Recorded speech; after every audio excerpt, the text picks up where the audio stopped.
two, one. Hello and welcome to the Profiles Podcast, episode number 2. I am joined with my dear friend, TheJebusCorner. Thank you so much for being on. Tell us a little bit about yourself, Mr. Jeebus.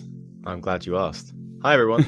I'm a rocksmith streamer from the UK. I've been playing guitar for about 10 years now. This is like my stream spiel. But I've been playing guitar for 10 years. Pretty much entirely self-taught through a game called Rocksmith, which is the best way to describe it is it's Guitar Hero, but without a plastic guitar. It's a real guitar, real rhythm game. And I play it on Twitch for hours and hours. And people like it, I guess. Maybe it's the British charm. Yeah. It's a little bit of each, right? Yeah, I mean, I'm cornering all markets. Right on. So yeah, tell us about how you kind of first started coming into streaming. I understand that it's been 1 year now. Is this like 1 year of streaming, or did you do it in the past or something like that? Or is this like you said, okay, I'm doing it, let's see what happens? The streaming journey has been a really weird one for me. I started streaming Rocksmith about 6 years ago on Twitch, and I think around that time, like no one was streaming the game. So I was like, oh hey, this is a game that I play every single day for hours and hours on end, so I might as well see if people want to see it. And back then, like, you had this really awful chat bot. Like, there was like before RS playlist, before the time of all of these cool tools. I think it was called Dudebot. Oh man. So we relied on this like this really weird, often broken bot. But yeah, so I started streaming Rocksmith a long time ago.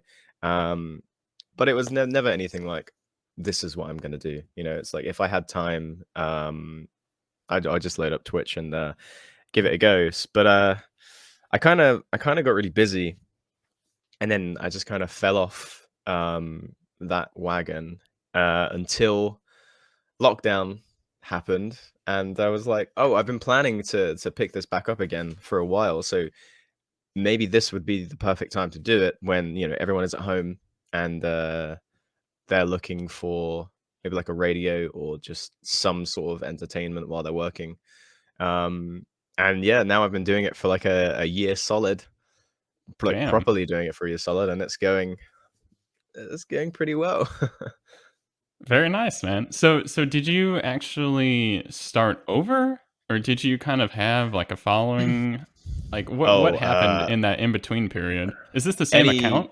Yeah, this is the same account. Any following I did have was like just dead accounts at that point.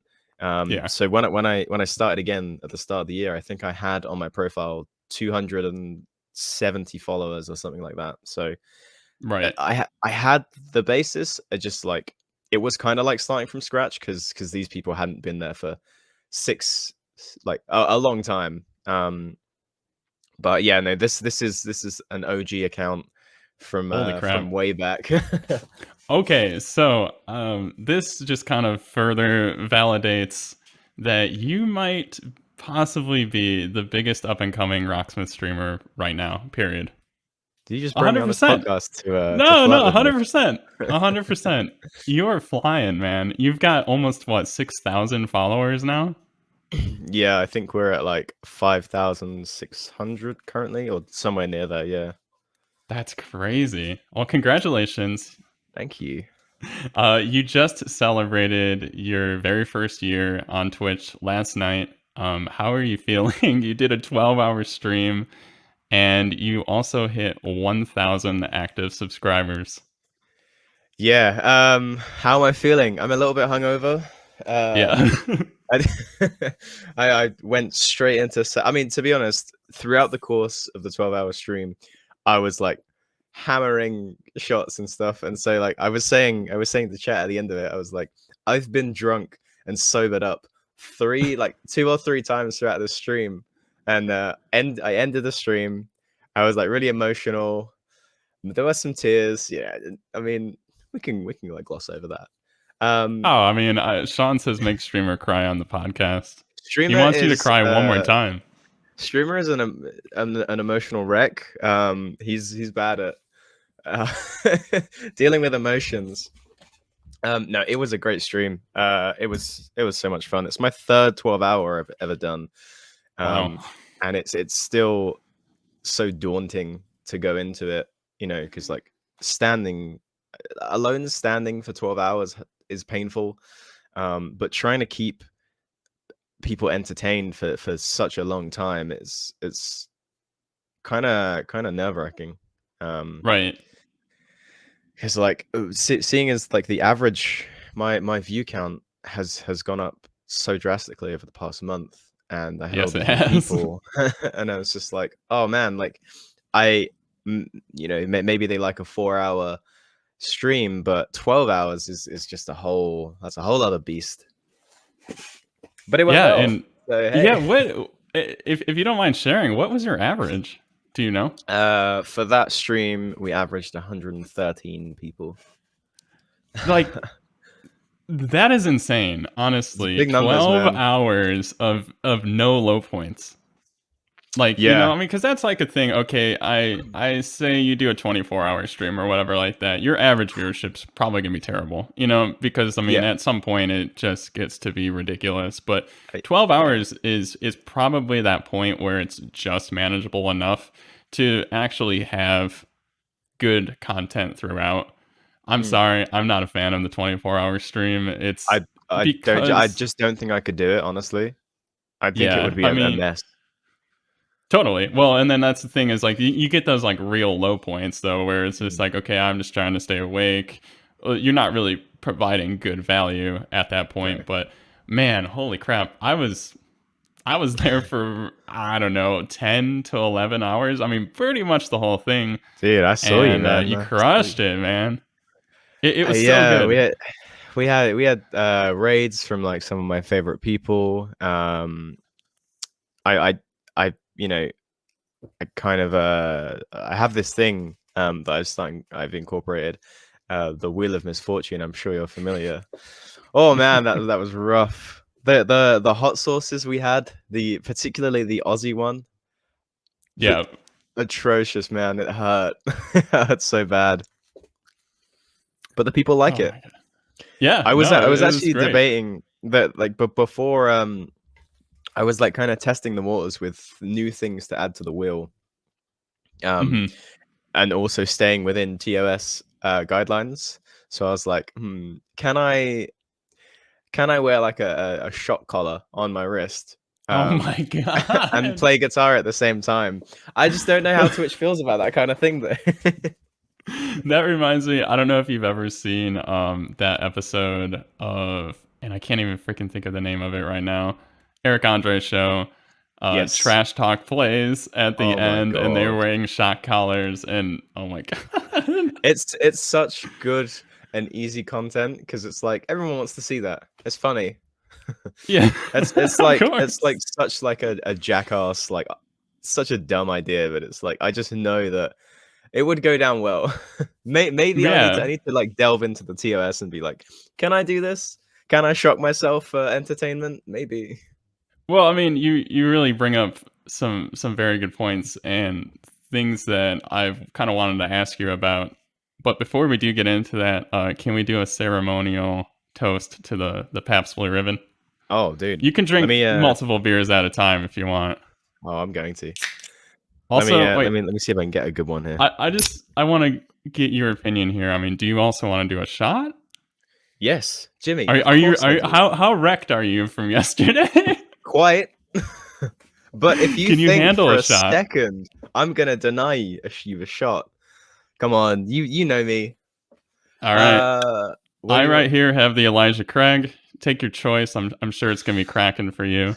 Yeah, I'm eyeing it up. Hang on. We've actually got the if Desperados see this, let's pretend this isn't a Kraken placed ad here.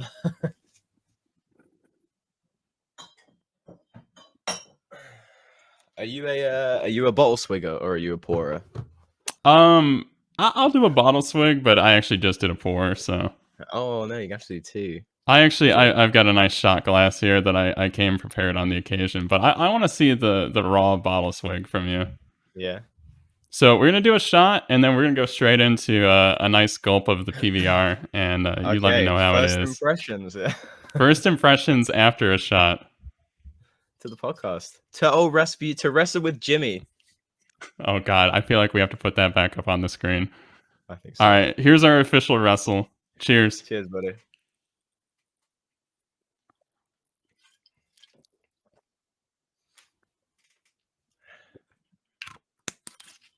Clearly, old Bring it in. Bring it in. here. All right.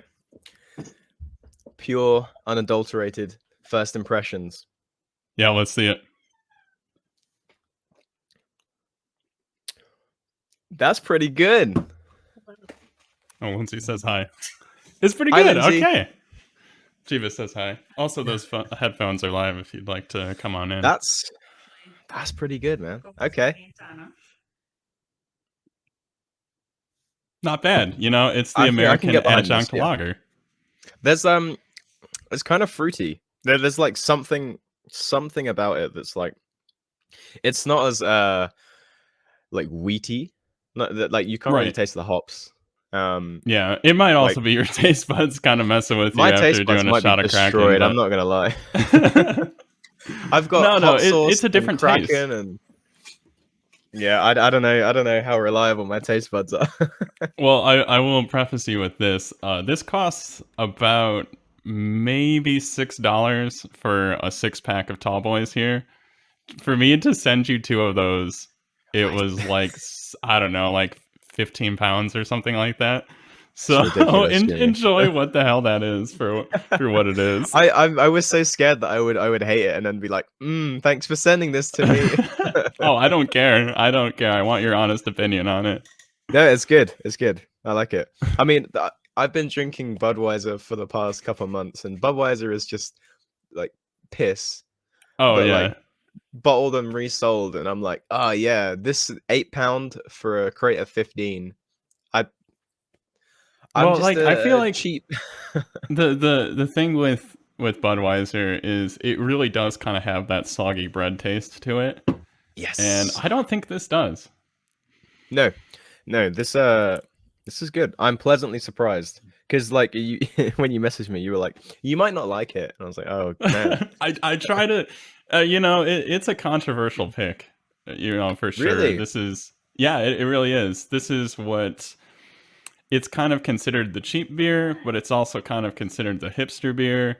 It gets a weird rap, right? But I mean, I'm all for it. This is kind of an awesome beer because it's a macro brewery that doesn't spend any money on advertising and commercials and stuff like that. Where you've got Budweiser that do, you know, football games and different kinds of stuff like that. So it keeps the price down. Yeah, these guys are just here and they kind of keep that word of mouth, and like they have kind of like a cultural type of thing going on. It's very much the, I like that. You know, we cool. sponsor the, you know, graffiti artists, skateboarders, that kind of thing. Like that's their cultural approach. So, so do you have like limited edition like cans that they come in that are designed? Yeah, by they actually do like an art thing. Actually, you can kind of see it on this one right here, where they will actually change the can like by season, and they always do like contests for different redesigns and stuff like that. So it's pretty cool. Nice, fair play. I like that. Yeah, I'm a big fan. When it comes to the macro stuff, like this is my go-to thing. I really dislike all of the honestly lagers in general, but this is one that I'm about. I haven't yet to find an IPA that I can really get behind. It's just. Oh, really? Yeah. I probably haven't tried as many like as I would like to, but I don't know. It's a very select taste, I find. Mm-hmm. It's definitely harder to get into IPAs than I think beer, because beer is just so easy. Beer is like, you know what you're getting with beer. It's so delicious. Like grab a can. It's like, oh yeah, this tastes like beer. This is beer. But Well, it's yeah, I don't know. interesting because like for us in the States, like craft beer and everything, it's like literally IPAs and stouts. You Mm, pretty much don't really mess with lagers for the most part. Maybe I'm being totally ignorant, but for the most part, like that is not what craft beer drinkers are into. And I'm a huge craft beer drinker, okay. but you know, it's like on the lager front, I'm not a big fan. I'd just rather take this. Funnily Also, I enough, don't have to pay as much. I've always hated beer, like Hmm. always, until like a couple months ago, um, is when I actually got into like drinking beer, and because I always preferred cider, um, just because it's flavored, it just tastes nicer, but it's so sickly after a while, and I was like, Right. now maybe is a good time to see like to kind of test the waters with beer, because if I could pick anything, I would drink wine. That's like my Oh, wow. Okay. I yeah, see. I drink white wine, so that's my like go-to. But I was like, I'm just gonna see if I can add another alcoholic beverage under my belt, and now I like beer. So Well, I I mean, the thing with wine too is like it kind of horizons. averages like 13% or something. I mean, Mm, it's you can't have it's a whole lot heavy, of it. man. Yeah. I mean, Jimmy, I can try. I can put back some bottles, man. Oh, that's like I think it was one time I saw Wolves in the Throne Room and like their guitarist just had a nice full bottle of wine and he would just drink the bottle by itself and I That's just kind of thought that rough, was man. like the craziest power move. Like Yeah, what? it would be cool if it was like boxed wine and he like held it up and pressed the tap. Yes. Or Oh he man, had you're like giving a me he an had like idea. some yeah, you should have that as like a channel point redemption. Mm. Oh god. All right. But seriously, back on topic here. Um you've just had your one year anniversary and I would say probably your biggest 2 weeks on Twitch ever.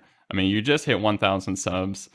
2 weeks ago, you got rated by Moist Critical and CryptoNat? CryptoNat, Is yeah. CryptoNat The weirdest back to raid I've ever back. had. Back to back raids of very very high profile people on Twitch. I mean, that's what Yeah. at least top couple hundred, both of Yeah, I them. mean, like the Charlie raid was unexpected because Charlie came in probably like a week before, and he dropped 100 subs. He put me in a YouTube video, and Hmm. I watch his videos pretty frequently, and I'd listen to his band, so I was kind of like fanboying, and I knew one of his band's song was actually charted in Rocksmith, and I played it a few times, so I was like, oh dude, you best believe Yeah. I'm gonna play this right now. And yeah, like a week later he raided with 4,500 people, and like I've never seen a chat move like that was moving.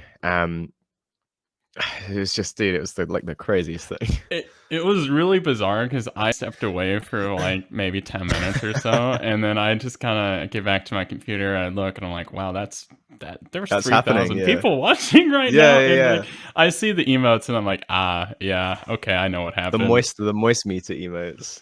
Right. Yeah. Ah, that is absolutely insane. I mean, but it's interesting too because you really do have to credit yourself for that as well because you know how to you're at that point where you know how to handle that kind of raid.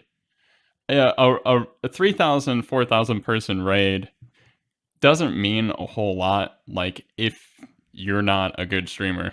Yeah. And you really held those people.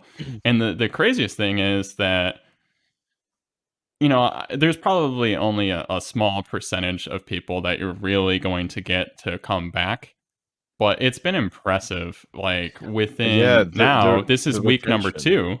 2. Mm. Yeah, and there's just so many people returning.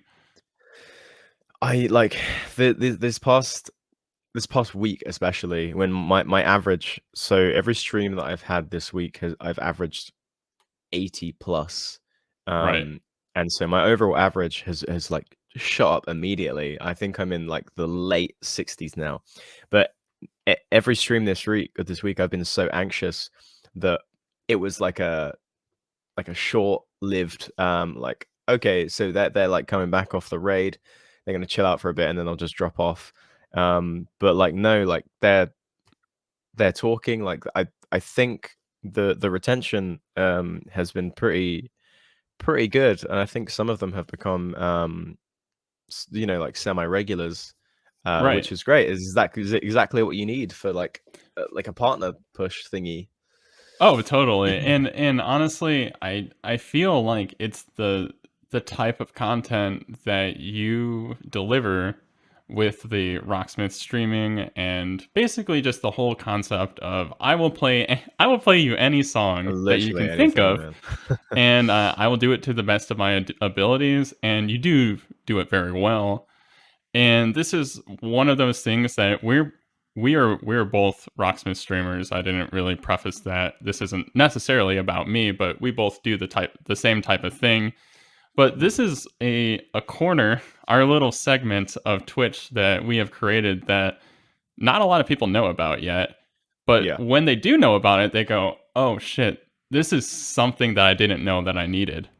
Yeah, And like the amount of people that come in and they're still like, "Oh, what is this that you're playing?" And it's like, "Wow, you not a lot of people know about this game really," no. which is wild.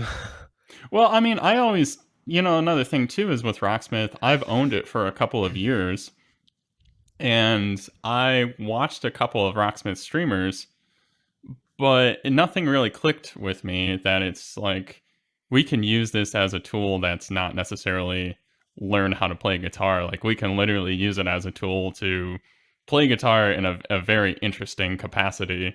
And it's cool. It's not like I'm watching this guy practice guitar. Mm. It's a show. And I Yeah. feel like if you can differentiate between those two things, then you're going to have a pretty successful formula. But the barrier to entry on that is very high. Yeah, becoming like I feel like if you're looking to become a Rocksmith streamer, you kind of have to have it down already. Right. Because you know, I think I don't mean to like blow my own horn or anything, but one thing that I'm particularly good at is playing and responding to people in chat at the same time. And Absolutely. I think it just comes from the fact that, you know, I've played this game. I learnt guitar with this game, and so I don't I don't have to pay like 100% attention. Um, but like if you're new to the game, streaming it is it. I can't imagine how difficult it is because there's so much going Yeah. on, and also it's frustrating, man. Learning guitar is frustrating, and No, then it's like you make it harder for yourself by doing it in front of people. absolutely. It's just one of those things that again, the barrier to entry is very high by itself. Okay, barrier to entry to even do it is very high, but then to do it well, it's even higher because and that's what I actually personally love about it because I'm an extremely competitive person and I like to be better than other people at a lot of I feel things. you, man. So I feel it's like you. the ultimate crazy challenge to be like make my brain look at the notes, learn the song and play it, but also try to read every single person's Yep, message and then also try to have a conversation with them while I'm playing it. It's amazing. it's But it's fun, man. so hard. Yeah, like where with I specifically ask chat because like a lot of people are like, oh, you're just requesting skill checks. I'm not gonna play them, but I specifically am like, please do request skill checks because it's fun to see if I can actually pull it off without knowing it. Um, and yeah, it's great fun. Like I think we had like an Andy James song recently that was, you know, it's like all over like crazy like sweepy stuff, and I like had never heard the song before. And whilst talking to chat, it hit 80%, and I was just like, look, Mhm. I'm I'm kind of okay at this game. Right. No, and you totally are. Like you're very, very good at it. You're very talented and seriously, that's why I wanted you to be on the podcast because man, yeah, I don't know, you've got something else about it and you're very good at it. But in addition to being like actually capable at doing the entire thing, I think that part of the reason for so much of your success, we're going to segue right in. I think it's Mm. the approach of you handling your audience, and you have a very strong Discord community, and you've got these crazy commands that are inside jokes, like wrestle with Jimmy. Yeah, yeah. And We've got a I lot of mean, weird commands. that stuff matters, because what you're doing is you're really building a strong foundation of community, and you're involving everybody else, and you're just making it that much more fun to be a part of your community. I mean, oh, woof, right here, I just became a VIP, and I'm loving Well, it, man. It's amazing. I think It's a good feeling. it's so important for like people to spend time for you to like spend time with your community, because I don't like the whole like I am the streamer and you were like, this is, it sounds pretentious when you say it out loud, but it's like I don't like the whole dynamic of I am a streamer, you watch me, and we part ways, and like until Right, next time. Like I think interaction outside of stream and just like everyday like talking and hanging out in like voice comms and just like actually engaging with the community is cool. It's what like people want. People don't want to be just a viewer. right. Um, people want to be like, oh yeah, I'm gonna go hang out. Like I call I they're all my friends. They're not just like, oh yeah, my viewer said this today. It's like, oh my friend Sean, like we're gonna go and hang out and play video games. Do you want to come? Like we've been playing Valheim with a bunch of people, Right. and the Friday night drinks, man, it grows. We have people Right, coming in. and let me explain that real quick for people who don't know what this is. It's something that's very interesting, and I haven't been able to be a part of it because I actually stream when you're doing this. But every Friday, Jeebus has, after stream, he does what's called cans, and it's my understanding. Now, I have not been here. Well, you okay? Continue, please. Oh, no, no problem. It's my understanding, and I haven't been here, but it's basically it's a Discord hangout chat where you guys basically get drunk and hang out and have a good time. And there's a lot of freaking people who go to this. Yeah, we've our numbers are growing. It's a lot of fun, man. You get to really know people when they're like 5 vodkas deep and it's like 3 a.m. and you're just like, man, tell me about life. I mean, that's killer. That's absolutely insane. And I feel like that is such an essential part to why you are growing so much, though. Yeah, no, I completely agree. Like it's like I said, there's so many, I guess like my regulars, my people that are there like daily, obviously big shout out to you guys, but have been my friends for the past year now. And we're like I'm still like making new friends and stuff. It's great. That's great. I love it. I Yeah, love being able to kind of connect with them, like because you're not allowed to go out and hang out with people in bars anymore or anything like that. right. So what the next thing you can do is just kind of like bring it to Discord and do it there. Totally. And I mean, that's the thing too. You're kind of capitalizing on the current situation. And there's a strong need for that, right? Because a Dude, lot of people I got just don't COVID to talk to thank. anyone. I got a lot. I got to pay a lot of thanks to this year. It's been it's been beneficial. And yeah, I think I've been able to kind of do something myself and build something and hang out with people, and yeah, it's been a great year, man. It's been a really Yeah, good year. no, totally. Congratulations, honestly, Thank once you. again. I didn't truthfully, I did not plan this podcast at this point in time. I was just literally from the start. I had my first guest that I wanted, which was Jolter, and My you were the guy I boy. wanted for number two. And then you mentioned in one of your streams, you're like, dude, what the hell, man? Get me on. I'm like, Where's my invite, Jimmy? okay, dude. Like I wanted you for number two. Like I, between you two, these are the guys that I watch, and I feel like you guys are just very up and coming, and I love what you do. I'm constantly entertained, and believe it or not, the best part about it is the music is secondary, and I love your guys' music and everything like that, but that's We have not very the similar entire music reason. tastes. What's that? We have very similar music tastes. Like Oh, everything you totally. request is just on point, man.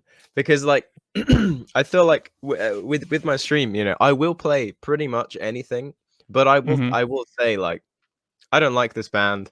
I'll play it for you, but Yeah, I really don't like them. And so like I guess I'm quite outspoken in the music that I don't like. that's fine Because too. like I like the layer of like I like to be kind of transparent with it. I don't want to pretend that I'm enjoying everything. If Of someone course. requests Sabaton, I'm just like, oh man, I Oh no thank man. you.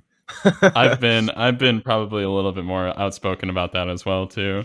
But I feel like It's I've fun, just been man. influenced by you, and there's nothing wrong with it. It's Mm-mm. just not what I listen to. It creates the debate, and I like the debate. On the 12-hour stream yesterday, we did like a tier list of of like rock and metal bands, Oh, and that I've was got so some good. I've got some pretty controversial opinions on like classic metal bands, and it's fun. It's fun to kind of like prod them and be like, this is what I think, and this is why you're wrong. But also Oh tell me no, why you it's think great. I'm wrong. Like I say, I'm here for the hot takes, man. Yeah. Oh Like man, I you love love it. it, right? I mean, It's so because good. ultimately we're not going to agree on everything. Like there are bands that I like, even though we have incredibly similar music tastes. There are bands that I like that you're probably like, Jesus, like kill Music me. is Like I don't, like the I don't most care. subject. It's so subjective, and Right. when I think I've tweeted about this before, but like when people come into the stream, someone came in recently and was like, "Oh, finally a dude that plays real metal," and I was like, "Oh man, here we It go." always happens, right? Now I'm gonna go and play Unreal Metal and see you, because you're not in the right place, man. If you think that I'm gonna sit there and play Slayer for 4 hours, I'm just not. Right. And that doesn't mean that you dislike the band either, but like you also don't think it's the end all be all. And I feel like a lot of stuff that I play, it's me in the past. And that's Yeah. fine. Like I enjoy a lot of stuff that's good cop. Oh, I thought that was good cop. Never mind. No, I so did I. It sounded like a real good cop Such thing a right good there. comment. um, I really enjoy everything that I play, but a lot of it's a throwback for me. It's not necessarily what I really currently listen to, but a lot of stuff that I currently listen to isn't even represented in Rocksmith anyway. So I'm glad you brought this up because um I find that I don't actually listen to a lot of metal outside of streaming. Um that brings us on to our next topic. oh, what a segue. What are Um some bands and that genres underrepresented in Rocksmith? synthwave. Oh, totally. 100% synthwave. Where's the 100%. synthwave charts, man? I need some more gunship. All of them. All of them. I'm missing. Wait, like, they like. Where's Carpenter Brute? I think are just like people are finding out about like songs like Turbo Killer and Roller Mobster. Um, Mhm.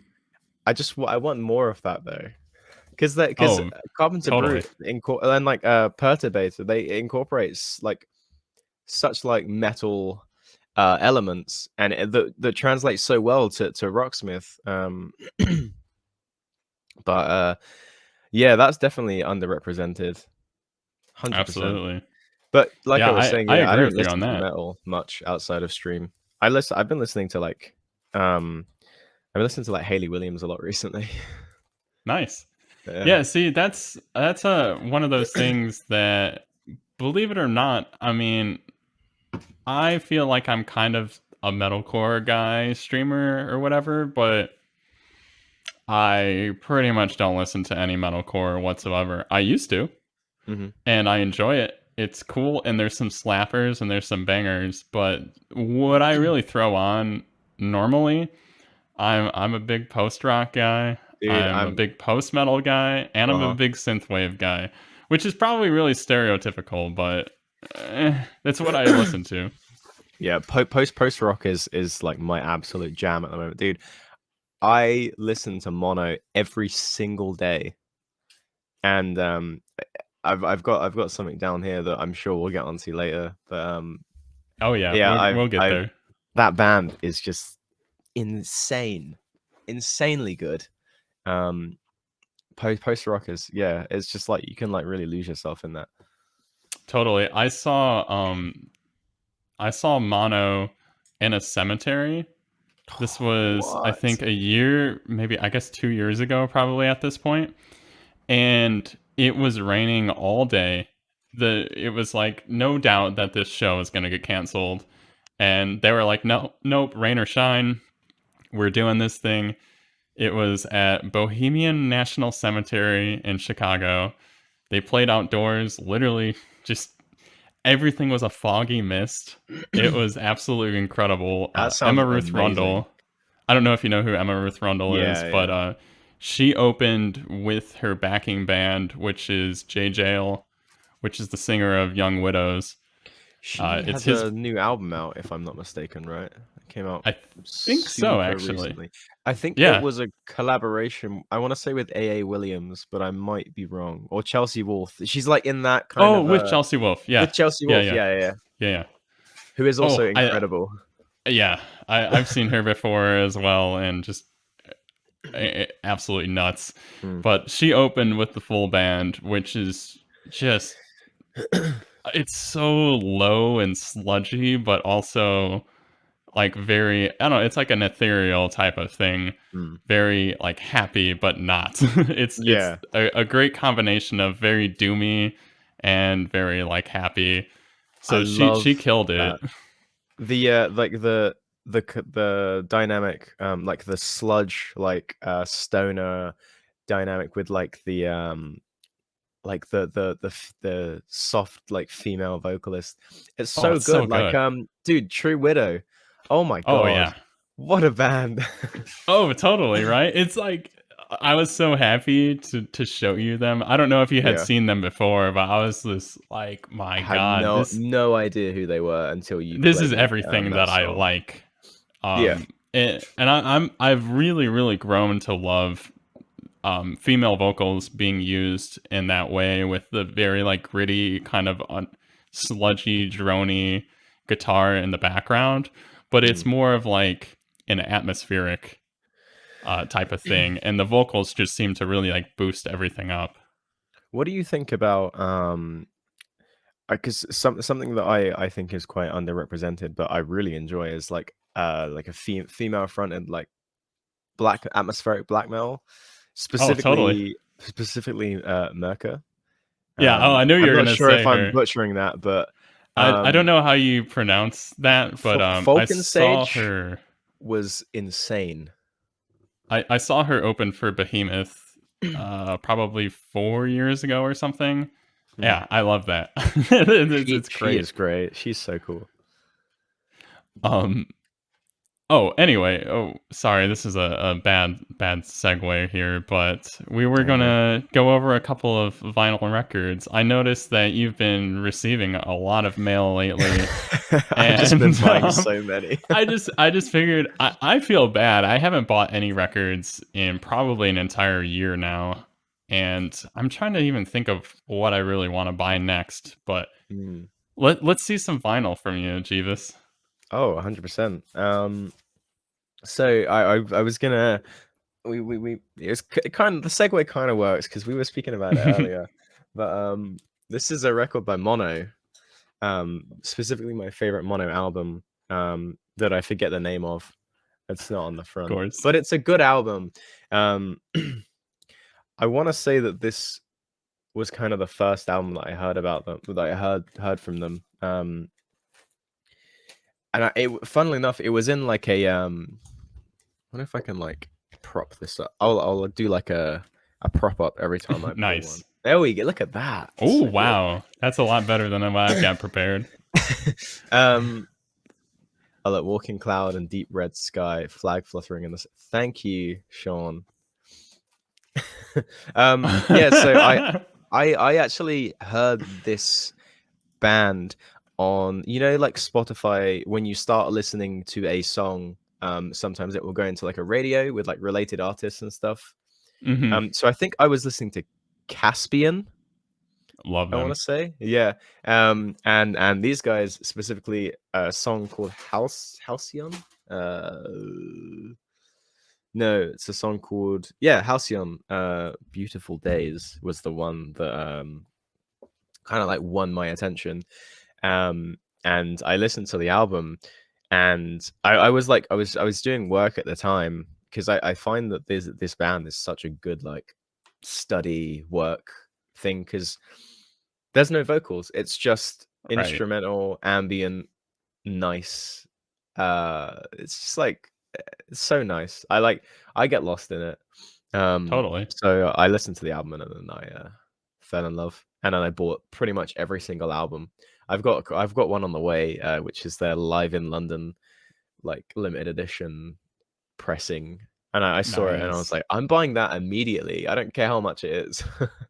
Well, it's interesting that you bring up Caspian because I had like I don't know 7 records or whatever that I wanted to share, and I'm like I need to cut these down a little bit, but the Mm, Caspian one didn't make the cut. But wow, that band, they may not be my exact cup of tea when it comes to post rock, but the first time I ever saw them, I was just like, wow, this is easily a top 2 mm. best performance I've ever seen in my life. Number 1 is still Godspeed You Black Emperor for me, Ooh, but number 2 is Caspian. Oh, you're lucky, I saw man. You're Godspeed lucky. in a church. Where do you get? So I saw, the only band I've seen in the church is a black metal band called Winter Phyleth, which I'm probably butchering. They aren't actually in my record pool. I've got 4 or 3 left, but I'm gonna give Right. these guys an honorable mention real quick. It's just up Yep. here. Um, Yeah, you're lucky. You actually have the stuff very close to you. Mine's in my yeah, other room, so yeah, I this saw this you post a record, picture of that. this record. I mean, I saw Jolts mentioning like colored pressings, but Oh, this people are gonna hate me because I handle vinyls aggressively. that's Um, okay. Don't worry. A lot of people are going to be listening in audio and won't even understand this right yeah, now. So, I mean, I handled them with care. But yeah, this pressing is gorgeous. Um, and I listened to this album because, like, atmospheric black metal is definitely easier on the ears than say like Mayhem, Dark Throne kind of black metal. Um, absolutely. but these guys are from Manchester, and they played in the cemetery. It was like an acoustic like strip back set, and I was like, this sounds weird. I'm gonna buy tickets to Right. it. And it was amazing. It was so That's cool. awesome. Yeah. I guess I will start with an album here. I'm such a fanboy of this band so much. This is Bong Ripper. I don't know if you've ever heard of these guys before, but they're a Chicago instrumental doom metal band. I will just go ahead and plug right here that I'm a little biased. Our first album, Old Rasputin, was produced and recorded by the guitar player of Bong Ripper, who also produced and recorded this album. But this is a 3-song album. I think it runs probably 60 minutes or so. Mhm. I don't know. It's called That's Miserable. gorgeous. It's it is a double LP, and the last song is actually on 2 sides. It's probably the No most way. You pretentious have to thing. stop and flip it. You literally have to flip the record before you That's a can finish nice the record. song. Yeah, beautiful. I bought this directly from their guitar player Dennis, who a few years down the line I actually met, and then we recorded our album with him, which is just a Hell bizarre yeah, man. thing. I still don't quite understand this. This is a band that I have loved for years, and just being able to record with them was a nutty ass thing. But definitely, if you're gonna go check this band out, check out Miserable first. Again, it's 3 songs. I don't know. It's probably like an hour long. I have no idea. It's just so aggressively sludgy and heavy. and atmospheric. No vocals. This band has never had any vocals. Mm, just 10 out of 10 type of thing. This is what I live for. Speaking of sludgy, are you familiar with Bell Witch? Oh, totally. I saw them with Yeah. Mono. Oh, hey. I'm trying to hunt down Mirror Reaper at the moment because Yeah. it's one song and it's an hour and a half long. Yeah, I believe it or not, when I saw Mono the second time, they were playing with the Chicago Chamber Orchestra, which was so cool. Flex. And freaking Bell Witch was on that basically album cycle at that time. And I don't know what they played, to be totally honest, but Bell Witch it's a duo. Oh, I had Uh, no idea. it's ridiculous. What is it? Like, Is it guitar, vocal, and drummer or? I think from what I remember, somebody might need to challenge me on this. I might be spewing total garbage, but from what I remember, I think it was a duo. Yeah, bass and drums. Wow. Well, no, not bass and drums. I believe it was like an eight-string guitar or something So it really was like bizarre. kind of bass because they would only use like the one string for sure. Oh, okay. Little Plant said he plays a five-string Five bass. He string was bass. with me, Okay. so he knows. Oh my god, it was like just nasty though to see live.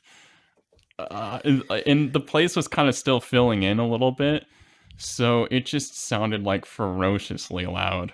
Mm. Ridiculous. But My if you would like to go on with your next one. my next pull, I think you'll enjoy.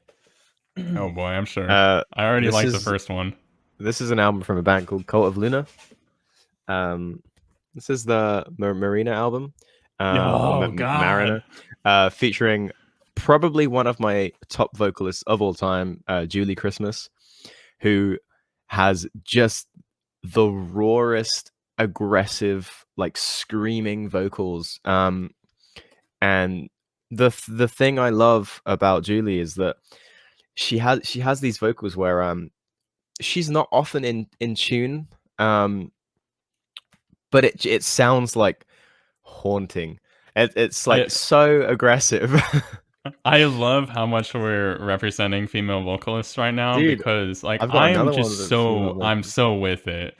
Like female vocals in the post metal genre, it's like they're unmatched.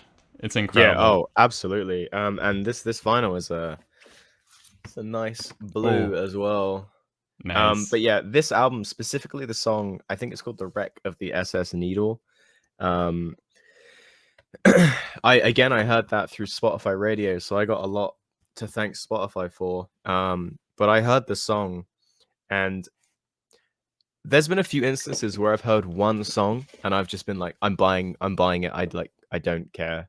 So the song is like it's 12 minutes um of like Cult of Luna, the band. I don't think the vocalist does much in that song, but it's just her like with this like weird like kind of like insane vocal line. It's kind of soft at the start, and then you don't expect the scream that comes out of her mouth. It's Mhm. it's it's wild, man. That's crazy. I love it. So yeah, because her old band, I think they're called Battle of Mice. I have the CD for that band that I bought ages ago, and she has the same vocals on that. But if you haven't heard those guys, that's a crazy album. I have It's not, just no. yeah. I'll like send you a link or something. But Please her do. vocals are unmatched, man. I love it. That's awesome. Yeah, Cult of Luna was one of the last bands that I got to see before the pandemic. It was also with Emma Ruth Rundle. She did some Emma solo Ruth is stuff. so good. Yeah, and even opening to her was Intronaut, which was just another great ass band. Intronaut is on my list of bands I need to check out more because I saw their album pressings and their merch, and I was like, these guys look like I would enjoy them. Hmm. Um, I think I listened to a song and I like them, so I They need to check them out more. they start to get into a little bit of the realm of progressive that I don't prefer but they really like kind of ride the line in a way that I really enjoy that though. It's still very I like very atmospheric types of things and Me too. long-winded songs and stuff, which I mean, I guess you guys are probably not surprised by that at all. Oh yeah. But here's my next one though. This is a very big shift. This is Drug Church. I got this many years back. I believe like 2011 or something like that. They're a post-hardcore band from I'm reading the wiki right now. New they're from Albany, New York, and they're kind of like post-hardcore, kind of just straightforward punk rock. And it's the singer of Self Defense Family. I don't know if you guys know who they are, but he just has like a very unique style that kind of has like a little bit of old hardcore punk vibe, like Black Flag and different kinds of stuff like that. And it's not one that I've listened to in a while, but I don't know. I'm a big fan of these guys, and I think this was No Sleep Records, who is a label that I really really adore. And this just kind of this album is very of the time of like 2011 to 2013. There was this like really cool punk movement type of thing that happened. And then I feel like everybody went to college or something or became business professionals and it They just got a real died. job. It's like, it's just not really there anymore. But I felt like there was just this huge movement going on. And I felt for once in my lifetime, I felt like I was the proper age to enjoy this stuff. And I was Mhm. going to these shows that had people that were my age. Now, mind you, I'm 27 years old. I think I'm a bit older than you, Yeah. but I just, for once, I'm like, okay, I'm not going to a show where everybody is 10 years older than me. And this is like I'm not one of going to those see times. Boston.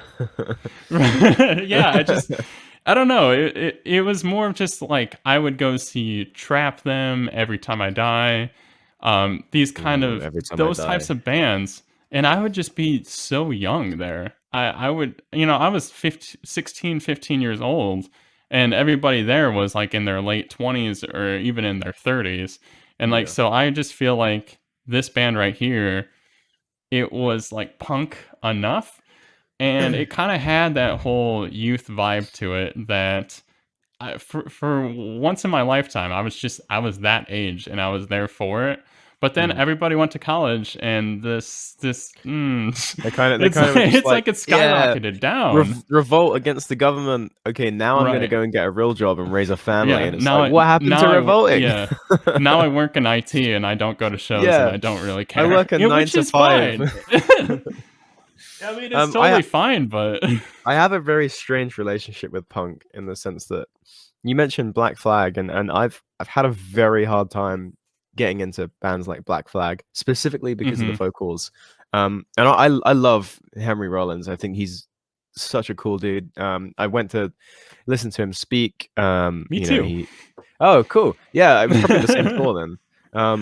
But I think it was a book tour or if something like that. And I Mhm. think he's so cool. But the there's something about like bands like the Dead Kennedys or Black Flag that I'm not really. Maybe it's because the like I missed the I kind of missed what they were angry about. Like it, Right.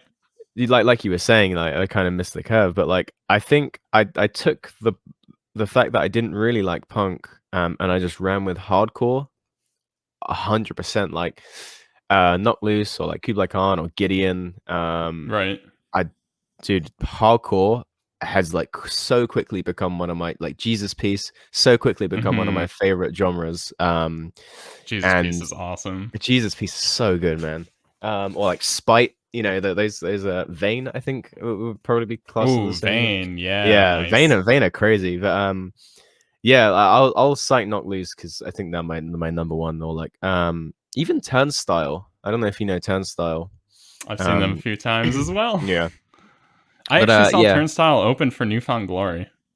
that's a very strange lineup. Newfound Glory tours with some like very up and coming stuff. It's crazy. This was years ago, and they were touring with Turnstile.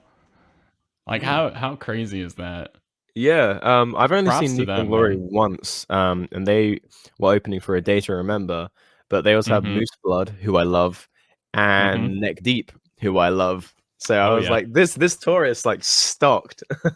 Yeah, that's a killer tour. I like all of those bands. Shall I pull another? Go for it. Yeah, how So many do you this have? I have 4 here, and this is actually getting kinda long, but I don't care. I I'm I'm enjoyed I'm this. good as long as you're good, man. Oh, yeah. Um, I got 2 more, but honestly, I could keep talking for hours, so you were gonna have to stop me. Oh, I that's okay. We're going. We're We're doing our vibing. thing. So this band, they released this album that I'm about to pull 3 days ago, maybe 4 days ago. Um, Nice. Again, female fronted. I'm paying all the attention today. They're called Black Honey, and they're from the UK. And do you know a band called Metric? Oh, yeah. Yeah, yeah, yeah. Yeah, and they're in the same kind of ilk, I would say, as like Garbage or Metric or these kind of Mhm. like alternative female bands. I got it signed, which I thought was cool as hell. So it's called Right. Written and Directed, and it's signed by the band, and they literally released this like a week ago, and they like blew up, went straight to the top of like the iTunes releases. I think they passed Lana Del Rey, which is crazy for like this small Wow. UK band. Yeah, no, I've never Um, heard of them. I saw you open this record on stream yesterday, but yeah, I know nothing about this band. and so like it comes with like there's like a single inside. Um, they've even made this like female empowerment like insert here, which is it's like it's gorgeous. I think it was Nice. done by like a comic book strip creator. Holy crap, It's that is also like a amazing. yeah. I've never had like this like in like comic insert booklet kind of stuff before. Um, but wait till you see. I'm sure you've seen the vinyl because if you saw me open it on Yeah. stream. Oh, But yeah, I have. let me pull this bad boy out. Um, this again was another case of I heard uh one song and I bought it like That's immediately. cool. Um, which I always find is like this, you know, if you like a song enough to spend a bunch of money, then you're probably gonna like the whole album. So Ooh. this is the vinyl. I think these were limited to 200 copies, and I was like, it's signed, so I'm gonna snag it immediately. But yeah, this is spicy, man. Damn. I because That's nice. Metric are one of my favorite bands. The album Fantasies by Metric, I've been trying to get my hands on for so long, and I saw it the other day for like 180 quid. Um, I can't justify that kind of money on a record. But if anyone out there knows Metric, DM me. Damn, George said my mate Jamie is their manager. Dude, George knows everyone. That's Every time I insane. mention a band, George is like, "Oh yeah, I'm like related to them." Like George, Oh, you need to let me what a in on this. cool guy. Yeah, we love George. George is great. We do love George. We Holy love crap. George. Um, all right, I'm gonna go on with this is probably a very weird one for you guys. This right here, you've probably I would be very hard pressed to see if anyone knows who the hell this is. This is The Saddest Landscape and My Fictions. It's a split album that they actually did a song together where it's both bands. This band, My Fictions, once again, kind of from the same era, very, very like raw, kind of got that emo kind of vibe to it, the screamo type of thing, post hardcore. The Saddest Landscape's been around for a long time, 2001 or so maybe. But this band, My Fictions, I think they were on either Top Shelf Records or No Sleep, and it's called When You Are Close, I Am Gone. I will show you the back here. That's a The very Saddest emo Landscape. title. Oh, totally. And okay, this was put out by Top Shelf Records. This was probably 2013, maybe. I don't even know. I don't even remember what the record itself looks Is it like. colored? Hey. Oh, it's Hey, like a there it is. magenta. Nice. And so this is actually a split. So there is a Saddest Landscape song and a My Fictions song. And then on the B side is both bands playing together one song. I wish I could show you guys this, but it's just very, very aggressive emo type of music that it just gets me so hyped. There's so much kind of It's in your dissonance and feels. different kinds of stuff. Yeah, and it's very like it's sad. Like it's some sad shit. It's very, very in the feels type of stuff, but it's so angry at the same time. And I'm not a very emotional person, but this thing has just like stuck with me forever. And this band, My Fictions, I highly recommend you guys check out. I don't know where the hell they went. They just seem to have like fallen off of the face of the earth. But that whole emo post-hardcore, the screamo like circle takes the square, that kind of like thing. I don't even know if you guys know who that is, but it hits me. It hits me crazy. I don't know. And again, it was like the craziest thing is these last three albums that I'm showing, I bought all from the exact same place. It was from Bloodfest, which is was an old like tour type of thing. I don't know what it is, festival thing that took place in a high school in around like 2013 era or so. But it was in this high school, and they would just have these like aggressive emo post hardcore type of bands, and they would have a like merch exchange where you would go into the gymnasium and there would be like Death Wish, Top Shelf Records, No Sleep, all these different labels, and they would just sell a bunch of vinyl. I bought like a Converge album there from Oh, the Death Converge Wish are hefty, booth, man. and like you would literally go to this place just to go to the merch exchange because you could buy whatever the hell you wanted. And then now, unfortunately, that doesn't exist anymore. But like Every Time I Die headlined it once. The Black Dahlia Murder headlined it once.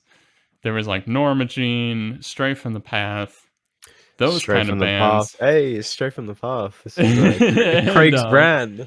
yep, Represent. yep. And it was just like at this time, Hawthorne Heights played it once. They played it in like 2015 or something I like that. love Hawthorne Heights, man. Right? But it was like this like emo kid plus metalcore kid kind of paradise, and it was just this small period of time where I felt like I was the appropriate age to be there. Mm. And I feel like that's why these bands like set with me so much, because I was always very into, technical death metal, metalcore, hardcore type of stuff. But everything was always like everybody was like 10 years older than me. I would go to these shows, everyone's drinking, and I'm like 18 years old, which in the United States is a no drinking. Yeah, yeah. But I felt like a little bit out of place. And these shows right here were just no stage security. You can stage dive, whatever. Like they would play on a platform basically that was 2 foot high, and we're talking headliner bands. Like Andrew WK played once, Oh my which god, is I just remember crazy. him. Anti Flag. Uh-huh. They got some like crazy bands. Title Fight was one of them. Title Fight Yeah, I are mean, good, man. They're underrated. kids just went nuts. And I mean, that's the whole thing too. It was kids. Like it was not 30-year-olds or whatever. It was people my age, and they're just stage diving all over the place. And yeah, I don't know. I just really like look back on that era. I'm like just about going into college or my first year of college or so, and it was like this collective of people that I actually felt represented my Mm. age, which doesn't exist anymore. I mean, now I'm into like, ooh, stoner metal, blah blah blah. Yeah. But like, I don't know, people at those shows, they just want to drink a beer. They don't want to mosh. They don't want to stage dive or whatever. I just want to hang out. So I don't know. That really kind of sets with me. Hipster Yeah. bands, good Hipster consoles. bands. Oh man. The next album I'm gonna pull is potentially my favorite album ever from my favorite band ever. So this, I already know. yeah, of course you know. I've been waiting. And funnily enough, when I made that comment to George earlier, where I was like, oh, he just knows everyone. I know he knows these dudes as well. But the this is Arcane Roots. This album, I always get it wrong. So it's Melancholia Hymns. I always say it's Melancholic Hymns, and then someone called me out and they were like, "You don't even know the name to your favorite album." And I was like, I don't really have a comeback to that. You're kind of right. Whatever. But this is signed by the boys themselves, courtesy of the sweetest of bees. Great, great present. That's cool. Yeah, dude. So this this out like I feel like a bunch of Arcane Roots fans that I've spoken to, this is kind of this is different for them. This is well, this one is heavy. This I'm is sure. different to their older stuff because it's more kind of like stripped back, electronic, atmospheric. I guess you could say it's just like ambient. Again, like this entire like section has just been like, I like ambient music, and that is very Hey, evident. that's But fine. I mean, it is what it's nice. it's your Ambient music time is nice. to kind of like go about the side of you that not everybody sees, because I feel very similar to you where I don't know. I mean, what I play on stream is stuff that I enjoy, no doubt, but Yeah. it's not necessarily what I listen to though. Yeah.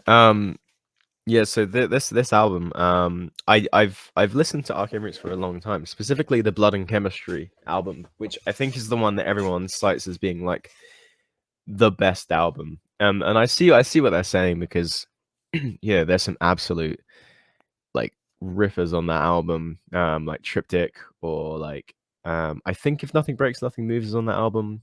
But like there's a song on here called Matter, which is just the every time that song comes on, like I get like emotional because I love it so much. And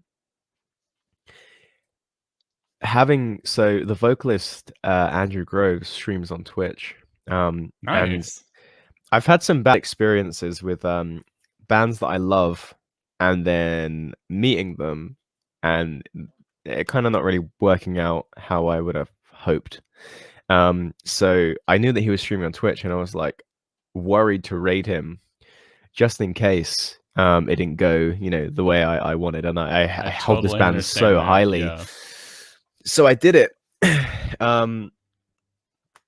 Literally the nicest person I've ever had the pleasure of speaking to. Oh, that's amazing. He was like, "Oh, this is my first raid. Thank you so much." He was like talking to me, and I was like fangirling. And then he actually DM'd me after stream and was like, "Thank you so much for that." And I was like, "Dude, fucking thank you." Oh my, doesn't that feel amazing? It's so cool. He was like, "Oh, it's so cool of you to raid me." I was like, "Man, it's so cool of you to acknowledge my existence." Right. We actually saw their last UK show before they broke up now. But we saw their last UK show in Hoxton, and it was stripped back, acoustic, electronic, like 300 capacity. Oh, Tickets were nice. sold out, and we managed to snag them somehow. And saw them and sobbed like uncontrollably. One of the best shows I've ever been to, and yeah, it like solidified them as just that band. Like I don't another solid yeah. I can't take any credit for that. Yeah, like solidified that as just a band that I don't think can be beat for me. Solid gift, I Um, think, is a understatement. yeah. That's a top-notch gift right there. Yeah, Gunship comes very close. My second favorite band. I'm sure you know Gunship. Oh, Um, yeah, of course I do. I'm trying to snag the vinyls, otherwise I would have pulled them. But yeah, no one in my eyes can top Arcane Roots for me, and I talk about them all I've the time. I believe it or not, I've never listened to them before. I've never even heard of them.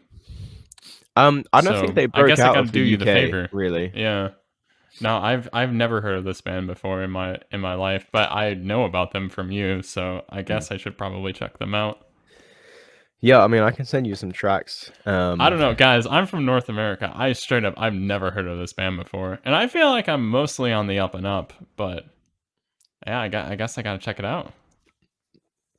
Give the people what they want. Give the people what they want. Yeah, You know, I've got some homework to do. Okay.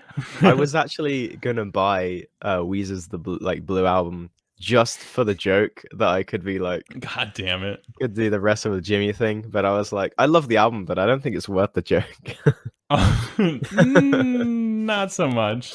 Um, I've seen Weezer play the entire Blue album It's a good front to album. It's a back. solid album.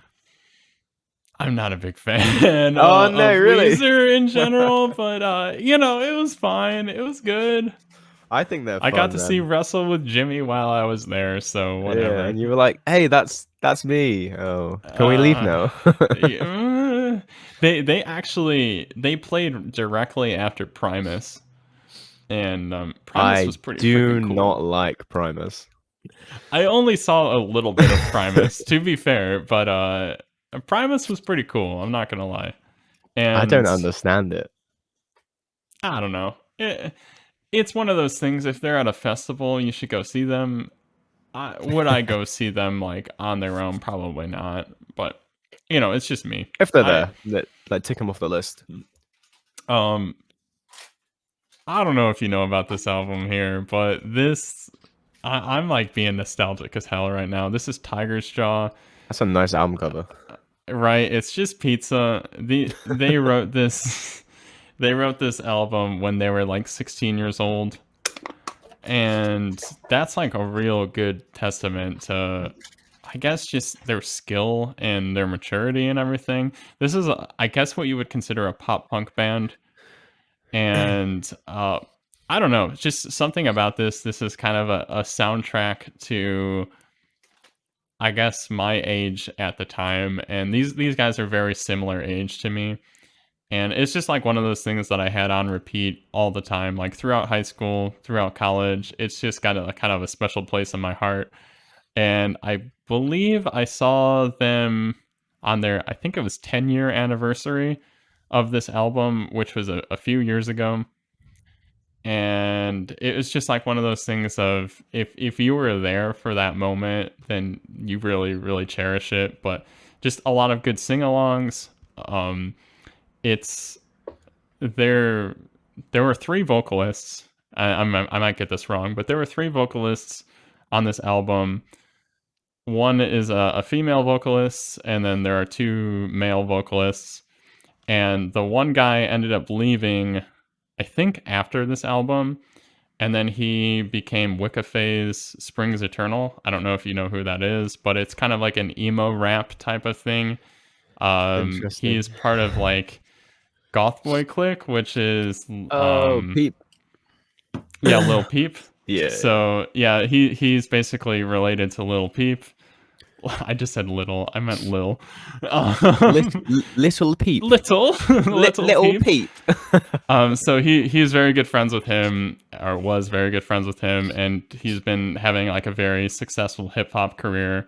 But his vocal style in this is very kind of untraditional, a little bit whiny sounding, but Okay. I've A just little got bit this Tom soft DeLonge. spot. I've got this soft spot for this emo shit, and I live by this album. It will probably forever be one of my favorite things. And this is in a genre that I don't really listen to. It's Yeah. just, again, I feel like it's my age and everything like that, and that's why I guess I'm a big fanboy of it. But seeing them do like a 10-year anniversary of it, where you just could not hear anyone on stage singing, all you can hear was the crowd participation. That's how It's you a know great feeling, you made a right? banging record if everyone can sing it. And I mean, it's just front to back the entire time. Like they're playing this album, and you just cannot hear the vocalists. All you hear is the crowd, and that's just like that's just big ups on making an incredible album. And I think that it's just one of those things that it's near and dear to their entire fan base's heart. And they actually just released a new record last week, if I'm not mistaken. So they're still going strong. Hell That's yeah. Tiger's Jaw, by the way. I don't even think I said that. The name definitely rings a bell. But yeah, I've never seen. I mean, the album cover alone is oof, it's a nice album cover. It's a good pizza, man. They're from Philadelphia, so another Midwest band. I'm a Midwesterner, so I I don't know. It just see. kind of relates to me. Oh, shout out Oh, Chris George Davis. liked their new album. What's up, Chris? How you Look at doing? you. Chris Also, coming in hello, here with a Chris. compliment. Get out of I here. know you're so nice, Chris. Come on, He dude. is so nice. I rated him the other day, and he was just like the sweetest dude. Obviously, I mean, I've spoken to him before, but he was like, "Thank you so much, man." And I was like, "Chris, dude, thank you." By the way, guys, if you're listening to this on audio form, we are talking about Chris Davis, the guitar player of The Ghost Inside. Look at you. Legend. Absolute legend. I think that we can both say that we're huge fans. Oh, dude, yeah. I haven't been able to catch a show yet, but Chris, I'm coming for you as soon as you come to the UK. I'm gonna I be have not there. seen. I've seen The Ghost Inside several times, but I have not seen them since Chris has been in the band. The last time I saw them was a co-headlining tour with The Ghost Inside. So The Right Ghost on. Inside. Every time Yeah, I I was die, I I'm was about to like, say like, okay, wait, sorry. there's Every time I two the die, ghost but insides, the ghost outside.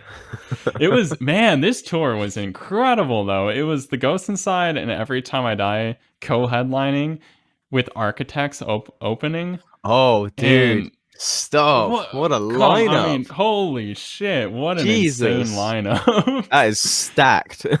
And Backtrack was also on the show too, so just nutty. Architects, man, Absolutely nutty. I could have pulled. I've got the new Architects album, which is, by the way, Chef's Kiss. So good.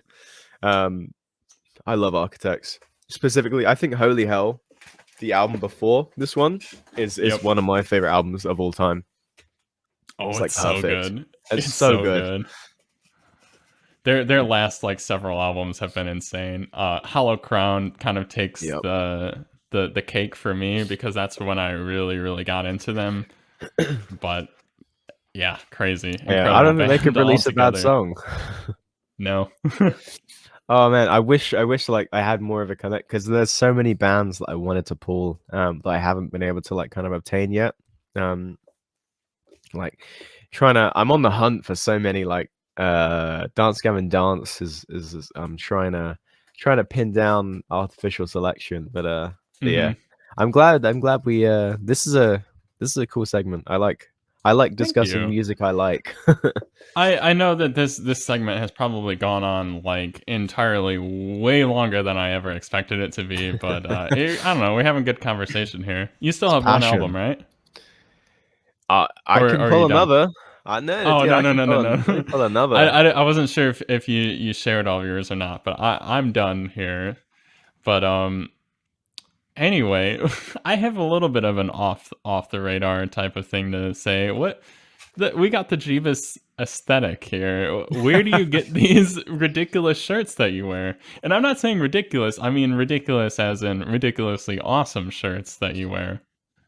Um, there's a clothing brand called Fix Clothing, so with the PHIX, that do like the most absurd, like I like the striking, like in your face, like animal print kind of stuff. Oh man, you're looking great in it too. So I mean the jacket right there, the another gift, another great gift. But no, I just yeah, the Jeebus aesthetic, I guess you could say, is just like a lot of the time like the ugliest thing I can find and attempt to pull off is what I'll wear.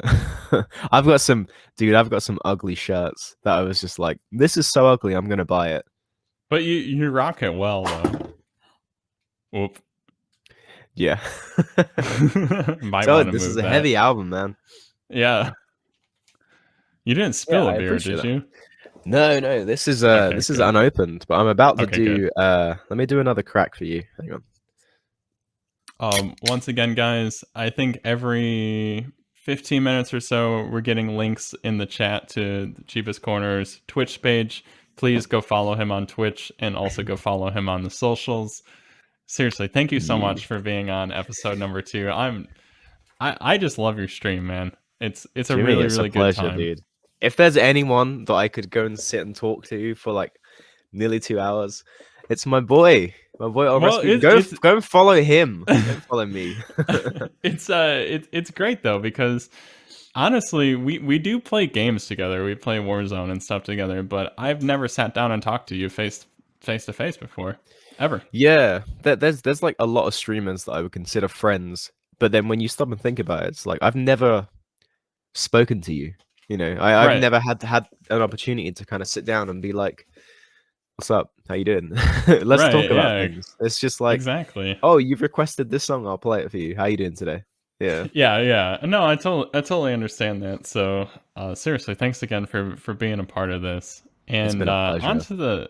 onto the next question. Who were the bands that you got to see in 2020? Because we basically had 3 months worth of shows, Mhm. maybe. Probably 2.5. I think I only got one band in. Oh my Um, god. man, it was I got rough. I'm several. You got several. Oh yeah.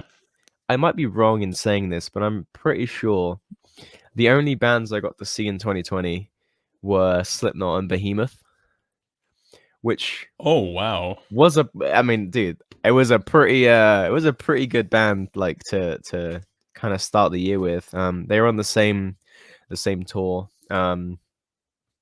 And Slipknot were just playing. I think at that point they released the album. So they played a bunch of songs off of that.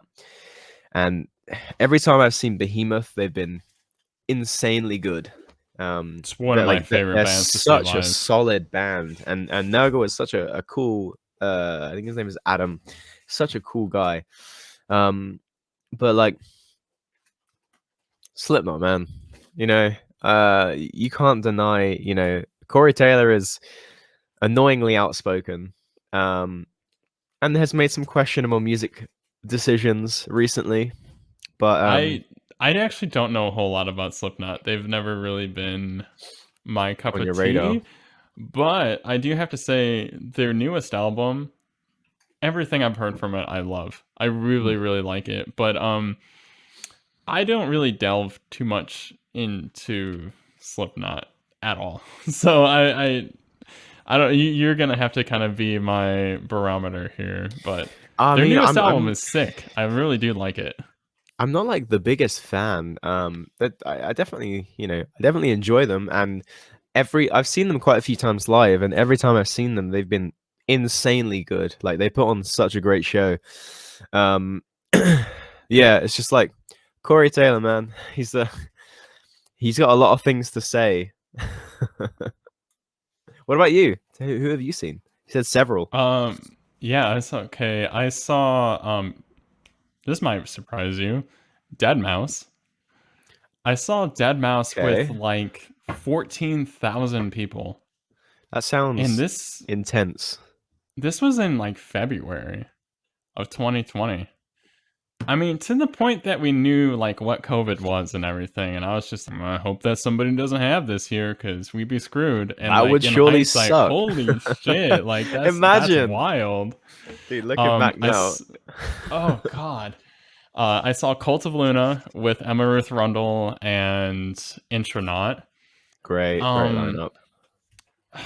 who else did I see? The very last show that I went to was Every Time I Die and Nothing, which the bass player of Nothing is the singer of Jesus Piece.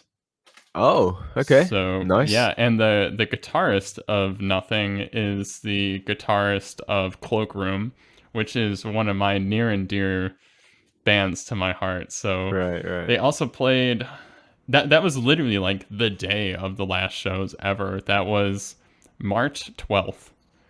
Um that was when like lockdown rules started rolling Oh out. man. It was sketchy. Like it was really weird. Basically, the mayor of Chicago said no more than 1,000 people to a room, and this venue was 1,000 cap. Hmm. Oh, Oh okay. man, in Kind hindsight, it of was like, fine. dude, I should not have gone to that. But we did do that.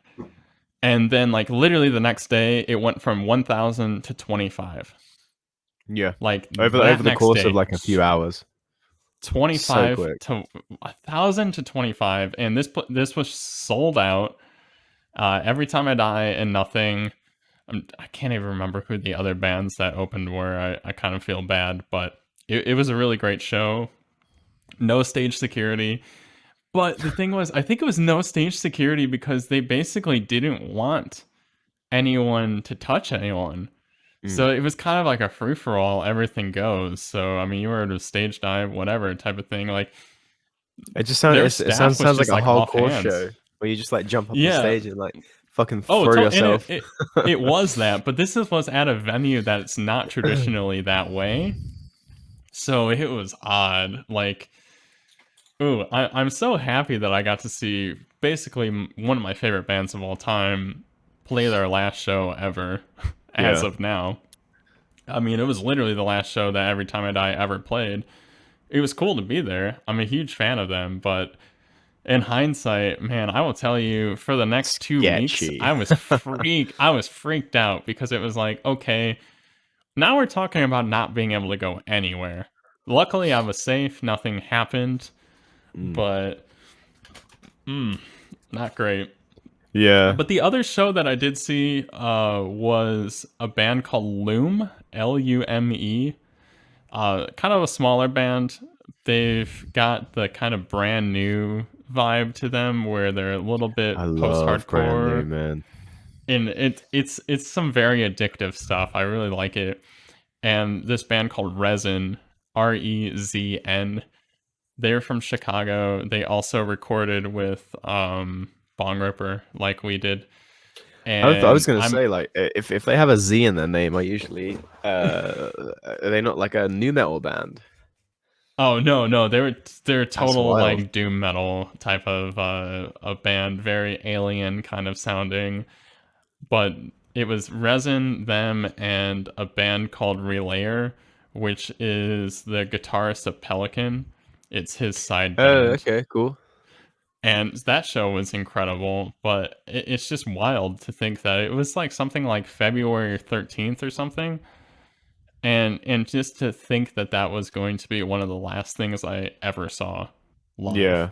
is just Oh bizarre. man. Yeah, because I just there were so many bands I wanted to see. Like Within Destruction were touring, Shadow of Oh, Intent nice. were touring. Um, I got really into slam metal for like a while, and I just wanted to go to like the most brutal shows I could possibly find. Like, do you know Blood Incantation? Yeah. Um, Oh, yeah. That band dude, rips. they were Holy touring as shit. well. Um, I had tickets to Gatecreeper, who I Oh, I fucking love love. them. Gatecreeper, they are so good. Actually, last time I saw Nails, Gatecreeper, Toxic Holocaust, and Harm's Toxic Way. Holocaust, man. Oh, dude, It like that lineup, freaking that's Nails, a crazy lineup. Toxic Holocaust, Gatecreeper, Harm's Way, and this band called Like Rats, which is the guitarist of Weekend Nachos, who's a massive inspiration to me as well. So Do you know that what show that was lineup nuts. needs? And lineup needs Havoc. Havoc. The lineup needs I've seen Havoc. Havoc before. Actually, I saw I them saw with Havoc at a Killswitch. festival. I saw Havoc at Download Festival like 4 years ago. Um, they killed it. That's my favorite thrash metal band of all time, closely followed by Really, Warbringer. I love Warbringer. I think Power Trip's mine. Okay, yeah, dude, all respect to Riley. The new Body Count album, insane, and oh my god, Point the Finger. That song. What a song. I'm glad that we got that song. Like, I Yeah, feel yeah, in hindsight now, I feel so fortunate for that song. Like, oh, yeah, God, 100%, I got man. to I got to meet Riley Gale. I believe it was 3 days before my wedding. They Mm. were playing in Chicago, and my cousin is was best friends with Riley, and they just happened to be playing in Chicago, so they came up early. We got to see Power Trip. I got to meet Riley, a freaking awesome, very very humble dude, and the entire band were just super super nice He guys. And he seemed like a sweet guy. I've oh got a god, friend. yeah. He's like a wrestler. Mhm. He like and like Riley used to come to his shows. And like they were like good pals. And yeah, like when Riley passed, he was like cut up, man. You know, Oh god, yeah. I am and was a Power Trip fan, but never to the point where I was just like, you know, I wasn't too caught up with the newest stuff. I Mhm. don't know what the album's called, but the newest one with Executioner's Axe. Yeah, Nightmare Um, Logic. That was album is about to be an album that I was gonna flawless. show. Oh, Oh, do you have totally. it? Oh, of course. I'm a Nice. fanboy of Power Trip. I think everybody on stream knows that, so I They're didn't even great, bring man. it They're out. great. Like it, I'm such a big fan of Power Trip. Like it is the most interesting thing I've seen in thrash in such a long time. Thrash is formulaic. I mean, Oh, don't hate me for 100%. it or anything, but it is. And Power Trip It's not wrong, yeah. has just such an insane vocal delivery that it's just so hard to deny. Like this band is just Like they kill it. with Riley's vocals, I almost get like it's more like that like aggressive raw punk. It's I Hmm. feel like, you know, like instrumentally thrash 100% of the way, but like Riley's vocals kind of pulls it back to like hardcore punk kind Totally, of stuff. and it And that's is. what I It love. really Yeah, is that's what that. I love. Like they are all about the hardcore punk. Like you can definitely tell that everyone in that band comes from the hardcore punk scene. Period. Yeah, 100%. Like all together, and it's just like the way that they. I don't know, man. Crossover thrash is kind of a hard thing to do, and you usually kind of spin one way, like more one way than the other. And with Power Trip, it's like unapologetically thrash with Mm. such a hardcore, like I guess ethos and backing and everything. Like you know that these dudes are so into the hardcore scene, Yeah. which I love it. It's incredible. Oh They're man. doing Yeah. something different, you know. Yeah. Oh my God, there's a band. Oh, speaking of like crossover thrash, Vector. Yeah, yeah, Um, yeah. I think Vector is a band that I would throw up there as being like there's so many different elements in Vector. Like the vocals are almost like they give me like black metal vibes in the sense that they're so raw and like screechy, but then it's like Yeah. thrash, but also kind of like technical death metal-y thrash, and I'm just like, I don't know what I'm listening to, but I really like it. Like the guitar work in Vector it's like mind blowing. You know, Yeah, it's you could hard, man. not, you couldn't be like, hey, our guitarist is a little down in the dumps right now. Can you fill in for us? Like Yeah, you got like to give someone like at give me least like a a week's couple months to notice. learn. It's Yeah, just like it's that shit crazy. is so insanely technical. It's ridiculous. Yeah, that's super cool. But I guess basically the last topic that I want to go into, then I will let you free. So once again, thank you so much for hanging out here. I hope you had a good time. I know I have. Absolutely, man. If I get to talk about It's music with a friend, I'm happy. With beer, with free beer, man. right, What more right. could you want? It's hard like not to go off the rails. But what have you been playing and why is it Valheim? What is this game? What is this about? I don't understand anything about it. I don't get um, this. what? Okay. I'll answer the Valheim question and then I'll go back to the what have you been playing. Valheim is the best way I can describe it is it's like Viking Minecraft.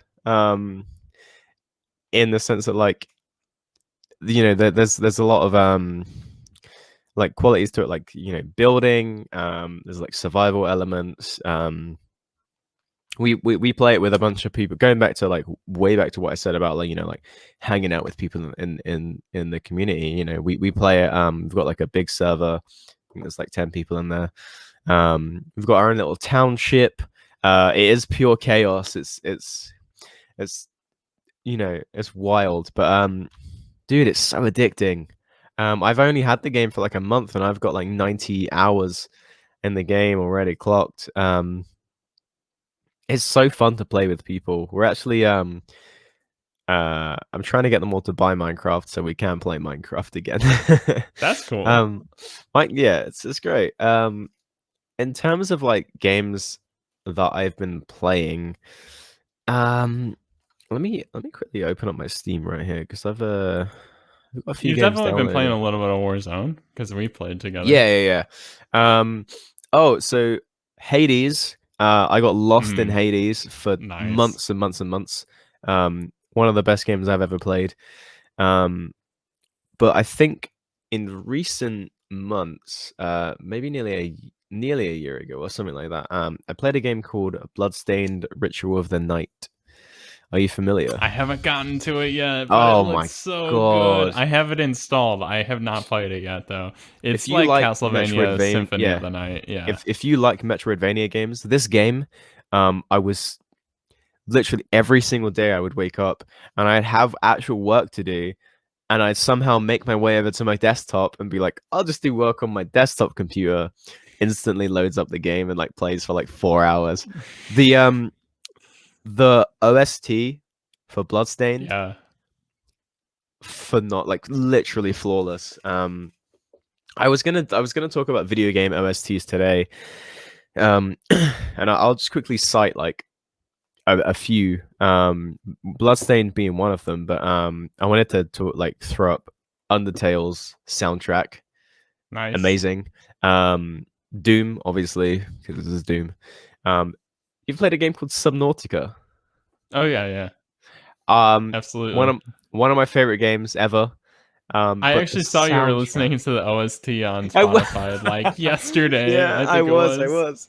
I was like working, and I was like, I'm just gonna listen to the Subnautica and make myself all anxious as a fucking Reaper behind me. Yeah, oh, I love that game to death, man. So good. Nice. Yeah, honestly, I'm quite generic right now. I've been playing Rainbow Six Siege and Warzone. I'm just trying to like hone my skills in. I don't know why, I guess. I guess I don't have a real reason for it, but I've always been a very competitive person, like I've You're said a unit in earlier. Warzone, man. You're a Well, unit. thank you. We do pretty damn good together, right? We hold our own. We hold our own. Like I guess a lot of people probably don't know this about me because I try not to make it super apparent, but man, I am a hardcore PC FPS player. Mhm. Like very hardcore, You play but I CS:GO or do no? realize I used to back in the day. Right. But I've literally played FPS on PC since probably 1995 maybe. Mhm. Like I was basically born with like a mouse and keyboard in my hands. We always I'm had just playing custom TF2, PCs. TF Classic. Yeah, we used to have I started with Quake, Duke Nukem, Mhm. 3D, Doom, all that kind of stuff. So I've always been a PC FPS player. And I mean, I played Counter-Strike 1.6 on dial-up and different kinds of stuff like that. That's rough. So I've always been I've always been a hardcore FPS player. So it's kind of funny to say, like, I guess Warzone I'm really trying to like hone my skills Mhm. in right now, and Rainbow Six right now. So, but yeah, we do play with Good Cop, as he says. I carry Jimmy and Lil Plant 24/7 when I turn my aim hacks off. But we played a little bit of Warzone lately, and Jeebus, you are quite a fine shot, if I do Thank say you. so myself. So, That's I mean that's kind of the only thing. I'm not good in close combat. Like you have to think oh, quick situations. But if I can get a Pele, if I can get dude a car 98, I'm oh yeah, golden. I'm done. yeah. You I'm know. feeling the car 98 right now, Car and 98 is brutal. nerf the AUG into the ground, and I will be running the Car 98 and FFAR in Warzone, Dude, like I was about straight to say up. FFAR is ripping at the moment. Oh, totally. Jeeves the Pelly King. George, You're using the you Pelly. flatter me. I love the Pelly.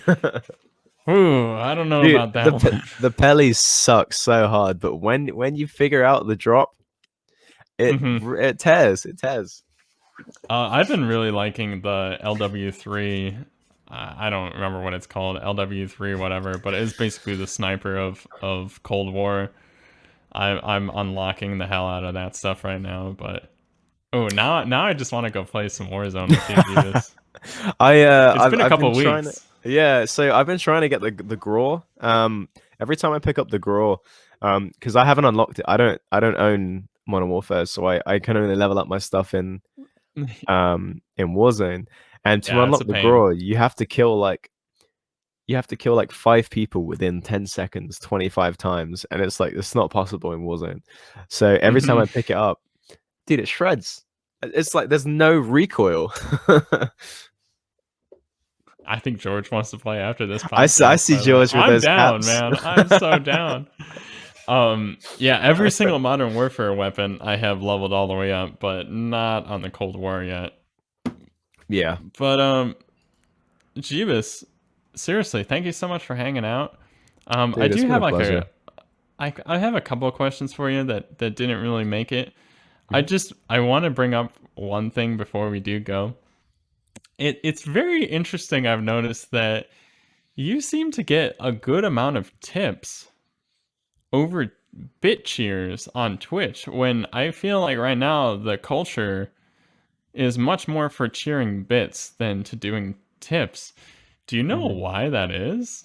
I can't figure it out. I do know that you can say whoever you want to be, and that's pretty Yes. damn funny. But what's up with that? I pretty much never get any PayPal donations. I do get bits all the time, but Um, why do you think that happens on your channel?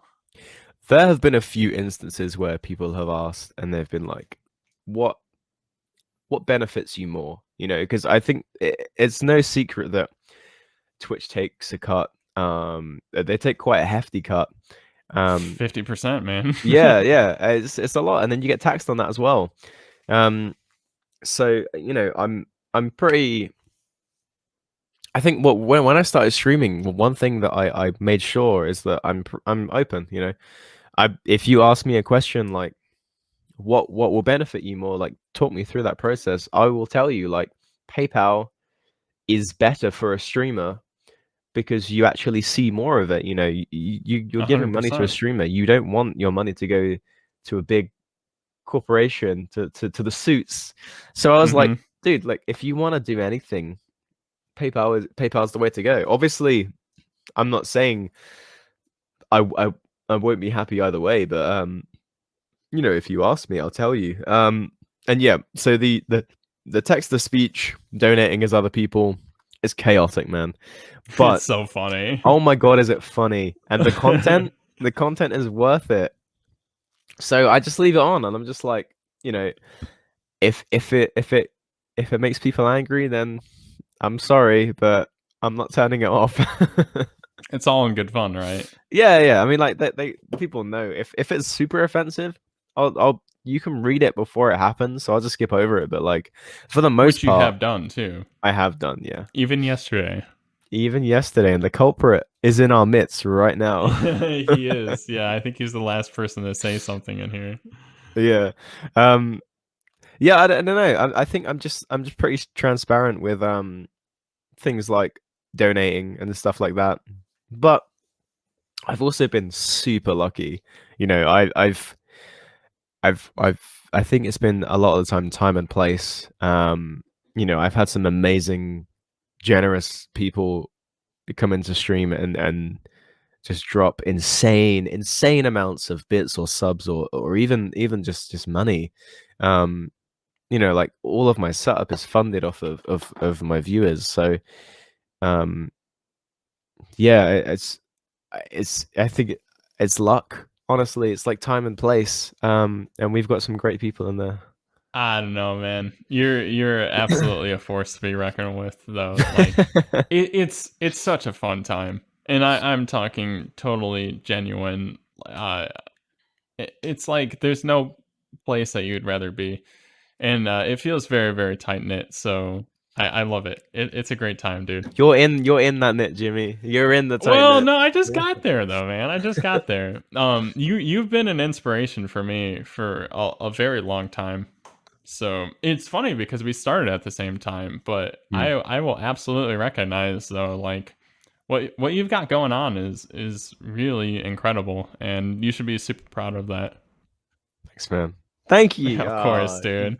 That made me all emotional on your stream. Oh no, don't do you want to cry right now? No. Okay, good. What am Well what am I then, what am I, a baby? with that being said, thank you guys so much for hanging out. I hope that you learned a few things. I hope that you enjoyed yourself. Please, please, if you're coming from my stream, go follow the Jeebus Corner. And Mr. Jeebus, would you like to close this thing out for me? Of course. What do you how do you usually close these things out? You're episode number 2, man. You're basically making this shit happen. Oh, Go damn. All plug right. your socials, go plug all your shit. Guys, thank you so much for being here. This is literally going to be the last thing that I say. So, Javis, take it away. Um, if you guys want to follow me anywhere else, you can head over to my Twitter, which is JebusXI. That's basically where I post stuff, like post updates and whatnot. You can head over to my Twitch chat. Thank you, Sean. You can head over to my Twitch channel. All of my links are in my bio. If you want to come and join the Discord, we've been speaking a lot today about community and come and hang out.